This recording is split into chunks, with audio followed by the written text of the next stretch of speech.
PN studio ক্যানভাসে আপনাদেরকে স্বাগত জানাই। জয়ের উৎসব ভারতের। উনি অবাক হচ্ছেন, প্যাট কামিন্সের করা অফ স্ট্যাম্পের বাইরের বলটিকে গালি ফিল্ডারের মাথার উপর দিয়ে সীমানা গ্যালারি জুড়ে ভারতীয় সমর্থকদের উল্লাসে মাতলেন। ড্রেসিং রুমে প্রধান কোচ গৌতম গম্ভীরের সঙ্গে হাই ফাইভ করলেন বিরাট কোহলি। শুধু উদযাপন এই অংশটুকু দেখে থাকলে যে কেউ মনে করতে পারেন ভারত সম্ভবত টেস্ট জিতে গেছে, কিন্তু ঘটনা সেটি নয়। আকাশের এই চারেতেই নিশ্চিত হয়েছে ভারতের ফলো অন এড়ানোর। বৃষ্টি বরাবরই থেমে যাওয়ার ম্যাচে টানা দ্বিতীয়বার ব্যাট করতে হবে না, তাতে ম্যাচ ড্র করার সম্ভাবনা বেড়ে গেছে অনেকটাই।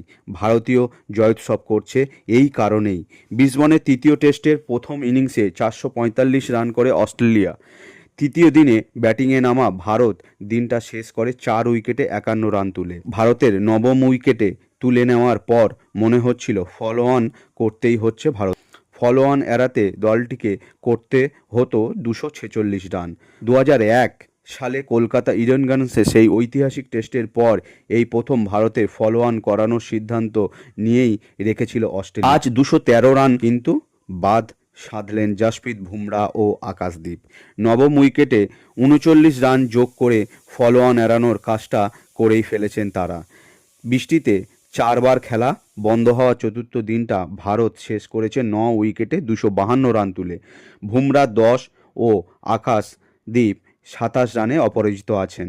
6 টেস্টের ক্যারিয়ারে আকাশের এটি সর্বোচ্চ।